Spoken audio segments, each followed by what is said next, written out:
Welcome, everyone, to People on Dating. I'm your host, Will Morales. And for those of you who are tuning in for the first time, this podcast is about the ups and downs of dating and how to navigate through it. Today, my guest is Olivia Larue. She says the universe tapped her on her shoulder one day and said, "Hey, Liv, your job is to make people feel loved, happy, satisfied, seen, and felt." Olivia, thank you so much for being on People on Dating. How are you? Oh, thank you so much for having me, Will. It's an honor, and I am doing quite well. Thank you for asking. How are you? I am good, thank you. And me and Olivia have been playing, I guess, tag because we were supposed to do this last week and before, and but I'm glad she's on, and I'm glad she's here today. So, Olivia, tell me a little bit about yourself. What was your journey like? How did you get here to today? You're should I tell me if I'm pronouncing it right? A courtesan? Am I pronouncing the word right? You've got it, yes. Okay, so tell us your journey and how did you get here to today? Okay, well, in a nutshell, let's see. I'm from the Midwest. I live in Reno now, Reno, Nevada. Um, I was a chef for a good almost 2 decades, and before that, I was a glass blower, and I've always been interested in sex work ever since I was a young girl. So obviously, when you go to the guidance counselor, that's not presented as an option usually. Um, so I did not realize it was an option to be a professional sex worker. But after working in the food industry for quite a long time, I decided it was time to hang up my chef coat and threw down my mop, quite literally, and put my ad up online and started off on this journey of becoming the Queen of Reno. Some people have called me the Queen of Reno. I don't call myself that, but some people have called me that, more than one person, and so I'll go with it. Um, and I've been doing this work for a good part of since 2014, so another decade. And my journey has led me into all kinds of learning about sex magic, sexual healing, the therapy of touch therapy. I started a whole another therapy business based on sex and touch, and that was a journey in itself. And now I'm doing a lot of podcast interviews to advocate and educate people about sex work. That sounds good. I mean, that's some journey, right? You went from a chef to sex work. And you knew that you always wanted to do sex work when you were, like you said, a young woman, maybe a teenager. Was that something that it just popped into your mind, or did you see something that said, "Hey, you know what, I could do that, and I could do that really well"? It kind of just popped into my mind, like when I became of age to experience sexual energies in my body, like Hmm. 12, you know, but I didn't realize it. I didn't know what it was that I was thinking. I just wanted to do magic and be sexual and get paid for it. So Right. I didn't realize that I could actually do that until I saw a pretty woman when I was 16 or 17. And then I was like, oh, there it is. That's what I'm trying to do. Wow, yeah, I mean, hey, listen, it's one of my favorite movies. So I definitely saw that when I was a younger man. So, Hmm. um, how did you get you said you grew up in the Midwest. How did you end up in Reno? Was that where it's legal to be a courtesan? If you could explain a little bit more of that process. I wound up in Reno after I graduated college. I joined the AmeriCorps and I worked for the Forest Service up at Lake Tahoe and all around the state of Nevada. So the reason I moved to Reno was to work for the AmeriCorps. It had nothing to do with legal sex work. I had no idea it was legal here when I moved here. Oh, wow. Okay. So, so when you got into the business and all that, now do you run your own show or currently are you running your own um courtesan shop for lack of a better phrase? I do not have a brothel. Um, Okay. I do have an escort service, Oh, and okay. so brothels are illegal to operate in the Ah, county that I'm in, and also in the county that Las Vegas is in. okay. And so, well, you can have an escort service if you're in the city, and that's what I have. So tell us a little bit more about that. Like, how does someone get in contact with someone like yourself that want an escort, whether, it's to I won't say a wedding, but to a business function or even if it's for a night. How does that work? Well, they just go onto my website. I make it pretty simple. I keep it pretty black and white on there. You can see the donations. You can see what we need for screening. There's a form you can fill out, and it's a contact form. It asks you when you would like to meet, who you would like to meet, where are we going to meet, stuff like that. So if you just Google my name, Olivia Larue, or you go to www.livelarue.com, Livelarue, you will find that information. Yeah, I'll definitely put that on the Mm-hmm. show notes. Mm-hmm. So tell us a little bit more um about the industry. Now, we got now OnlyFans, we got, I Mm. guess you say it's competition for yourself. Tell us a little bit more about how um it feels to me that it's getting a bad rap of sex work. I don't know if you heard, but I listen to all the podcasts. They put down women that do these type of jobs and all that, but um, it's needed. There are a lot of lonely people out there that need some type of companionship, and you're providing that. So, do you get a pushback because of the industry that you in? How do you deal with that on an everyday basis? Okay, well, it sounds like you had a couple questions there, so I'll try to Yeah. take them in order. Yeah. What do I do? Do I view OnlyFans as competition? No, I do not, because we offer completely different services and experiences. Okay. For a one-on-one in-person experience, and you don't get that from OnlyFans. You can get a one-on-one virtual experience like what I'm having with you right now, but it lacks certain nuances and important major elements that a one-on-one experience will provide in person. Um, do I get a lot of pushback? Was that your other question? Yeah. Yeah. From who? From just and people in general or anything like that, maybe family members or anything like that. It's funny because I listen to other podcasts or I watch and they always degrade women that get into this type of field. You got to make a living somehow. You're providing satisfaction, touch, feel, joy, to anything that would not definitely not change your mind, but I'm just saying, in other words, are you getting pushback from let's say from the general public that don't know how you providing service for, whether it's men, women, or whatever? I Does my personally don't question? get, Yeah, no, go ahead. I don't get any pushback from anybody. Because if somebody's going to be hating on what I'm doing, then I don't need to talk to them, and I don't really care. What other people think about me is none of my business. In fact, I've gotten nothing but respect and curiosity and empathy and compassion from the people that I choose to tell about this, because they see that, like you just said, it's a necessary service. It's been around forever. Somebody's got to do it. And wouldn't you rather the person doing it enjoy it? No, 100%. I definitely listen. Um, the way that modern dating is, Olivia, is gotten to the point where even me, I'm a way older gentleman. I'm in my 60s and I see women in their 40s and 50s and having this enormous list of what they want from a man.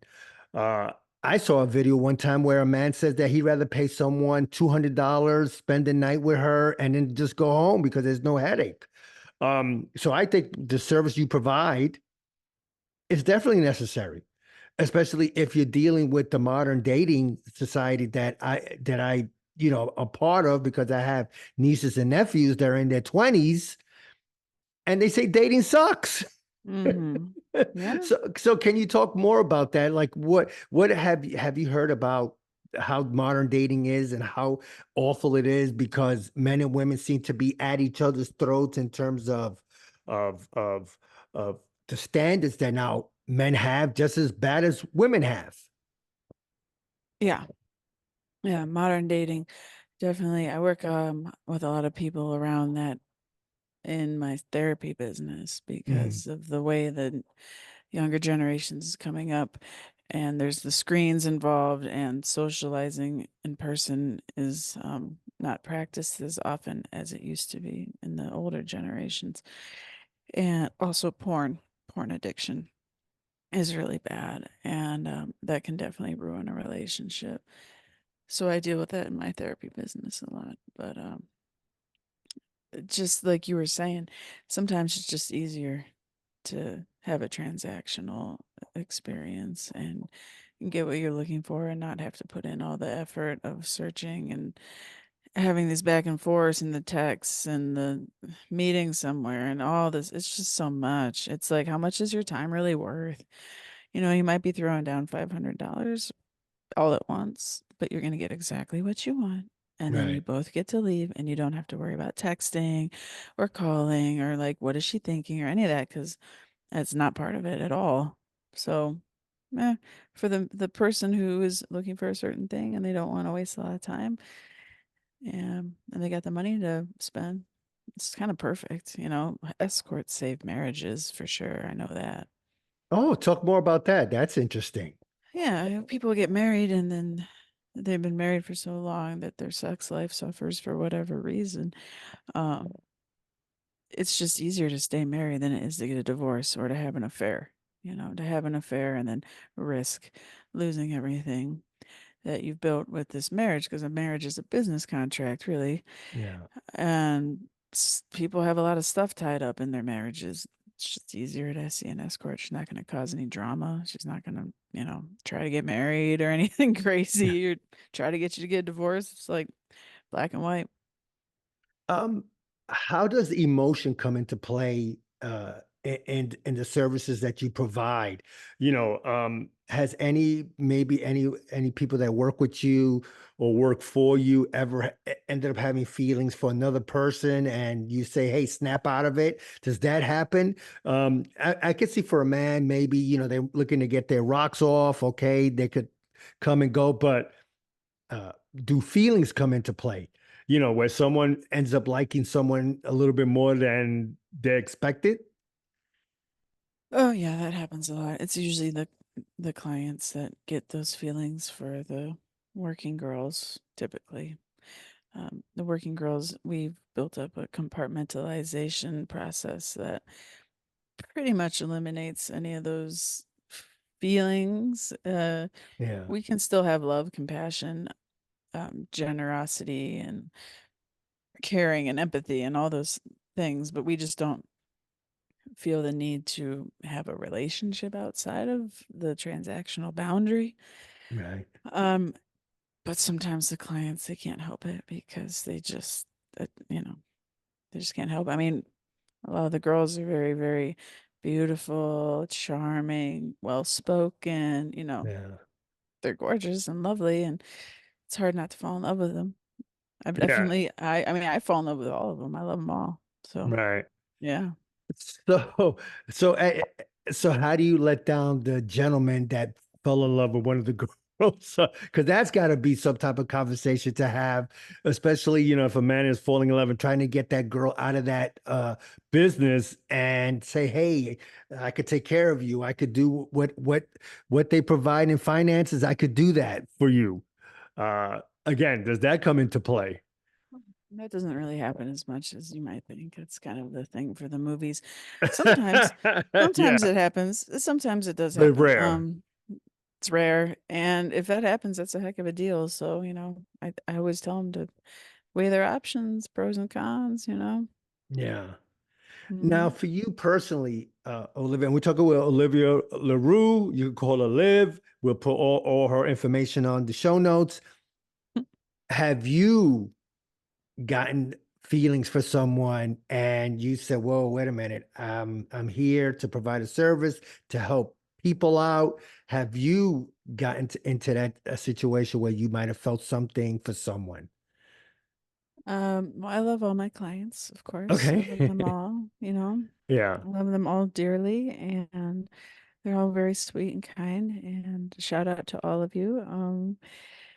But I've never had to try to get my emotional needs met from my courtesan clients, just Okay. because I get my emotional needs met in my personal life. So I'm Uh, blessed that way. okay. Now, in your personal life, if you don't mind me going into it, if not, I could definitely go to another way. Does your partner or anyone that you see now, are they okay with what you're doing? Does that, again, on the personal side, did that ever come into play where somebody once says, "Hey, I don't want you to do this anymore"? No. Really? Come on, Olivia, expand a little bit more. Eh, I'd rather not. Okay. Okay. No, fair enough. Fair enough. Fair enough. Fair enough. So if I think the biggest thing for me, I think whatever you do for a living, I really don't care. It doesn't affect me at all and all that. I just, to me, again, you're providing a service. Now, is there a chance that your services could be expanded outside of Reno? Yeah, that'd be great. That's a dream. I'm definitely have that in the back burner as a business dream. Kind of like a fight club, but for hookers. Yeah. Yeah, I mean, Jesus. hmm Believe me, I'm in New York, and I'm telling you, your service will definitely be needed here in New York, if you know what I mean, because the dating scene here in New York is absolutely sucks. Oh So, yeah. Well, they have escorts in New York. yeah, but listen, I think you provide more. You know where I'm going with this already. So you're providing more of a service than some of the women here in New York, because I know a couple of my friends that have used those services, and Mm, and they're not happy about it. They always tell me mm, about that. I never use one. They've gone to massage clubs where they get a happy ending and things like that, mm-hmm, but that's all they provide. mm-hmm. With your ladies. uh, is everything included in the book? In other words, from kissing, touching, sex, is anything off limits? Everybody has their no list, and we provide the girlfriend experience. But I can't really go into detail or talk about sex acts because that would be entrapment.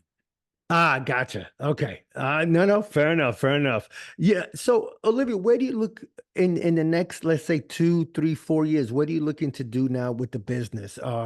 Obviously, you would like to expand somehow, maybe add more women, or is there men that are in the business that are escorts in your services, or it's or it's all women? There are no men currently working for me at the moment. Um, there have been men who want to work for me, but the market where I live for straight male escorts is pretty non-existent. I mean, gay male Oh. escorts, that'd be a different thing. They'd probably make a lot of money. So if you're a gay dude or you don't mind doing gay things for money and you're a dude, then yes, I'm hiring. I'm hiring. Well, I'm not hiring. I don't. Everybody's an independent agent, but I Mm, am their booking agent. So I'm definitely taking on new talent. Always, always. In the next few years, I would like to buy a property in the town of Reno to use for this business. mhm. I had Okay. a nice property before COVID, but then everything kind of went to heck with COVID. Yeah, unfortunately. hmm Because it's I never thought about, until I saw that TV series. I don't know if you ever saw it, Olivia. I think it was Gigolo or something like that. I think it was on HBO a few years ago, where there were male escorts and they would, go to women's houses and all that. So that's why I thought that there might be a market for that in Reno. Yeah, not really in Reno. Maybe in like Phoenix or Scottsdale Uh-huh. or like Florida, somewhere where there's a lot of older women that want to pay for that. But I don't think that's gonna fly. Yeah. I get you. The age range of your escorts, if that's okay to ask, are there from 21 to older, younger? Yeah. Like in other words, depending on the gentleman, they might want someone younger, or maybe a man might want someone older with more experience. Hmm. How does that work with the age range of your Like people that work? 21 to 50-ish Oh or wow. older. Yeah. Okay. Yeah. Wow. Oh, I see. That I wouldn't guess anyone that older, in their late 40s or early 50s. I thought, there might be just a restricted age range. Hmm. Obviously, I'm wrong. Listen, no, listen. I'm getting. This is something new for me. I never had anyone on the show that talked about this before, so that's why I'm asking. So if I'm ignorant on that, Olivia, then shoot the messenger. That's funny. Yeah. No, no, go expand if you can. What do you want me to say? No, no. So when you have someone that's a little older, right, and past 35, 40, what criteria do you put them through? In other words, for they could work for you? They have to be a certain type of shape or looks come into play. Um, they need to be able to, yeah, I like to meet them in person. I need to make sure they can establish a connection with me in a matter of seconds, because that's really the most important part of the job. And if they can establish a connection with me in a matter of seconds, then they can probably establish a connection with a client in a matter of seconds, and that's all that really matters. Right. Okay. No, I mean, to me, again, you're providing a service, and I love that about what you do. Um, Before I let you go, just a couple of more things. Would you ever decide, um, besides expanding, like you said, maybe built your empire or something like that, overseas, escorts uh, going to Europe or anything like that? Yeah, that sounds great. So that's something that you might think about one day. Maybe, you never know. Olivia, I think you will one day. I definitely see that in you. Uh, Right on. no, I definitely see that in you. Olivia, you ever think about writing a book about what you're doing and what you're looking to do in the future? Because I think you have one or two books in you. Yeah, definitely. That's part of the reason I'm doing all these podcasts, so I can get all this stuff out. And then, like, one day I can just hand it all to the book writer and they can just type it all up. Listen, you're definitely heading in the right direction. So, anyway, before I let you go, Olivia, just anything else that you want to promote? Anything else you want to talk about? Where can people find you? What's the best options? Well, my only social is LinkedIn. So if you want to find me on LinkedIn, if you're on LinkedIn, check me out. If you search my name, Olivia Larue, you'll find me there. I also have some videos on YouTube, but not a lot, and they're not like naughty videos. They're just funny videos. Um, Hit me up on my website, and the phone number you can text me on is also on my website. So it's www.livelarue.com. And you can join my newsletter from that website if you like. I publish blogs and whatnot. I always send out a blast when the podcast gets released. So that's it, pretty much. All right, no, I'll definitely put that on the Mhm. show notes. Well, first of all, Thank you. Olivia, I want to thank you so much for taking time out of your busy schedule to be on People on Dating. I really, really appreciate it. No, well, thank you for being so patient with me because I was like not my most polite when I was dealing with you, and I apologize for that. There's no need to apologize. You're here now. I'm glad you're here. I definitely learned a lot. And I definitely, hopefully, once you expand a little bit more, I definitely want to have you on the show again. When you have Mhm. your first 10 books, I definitely want to have you back on the show again, too, especially when you have that first one. All right, sounds good. All right, Olivia. Thank you so much and have a great day. Thanks, you All too. right. Bye bye.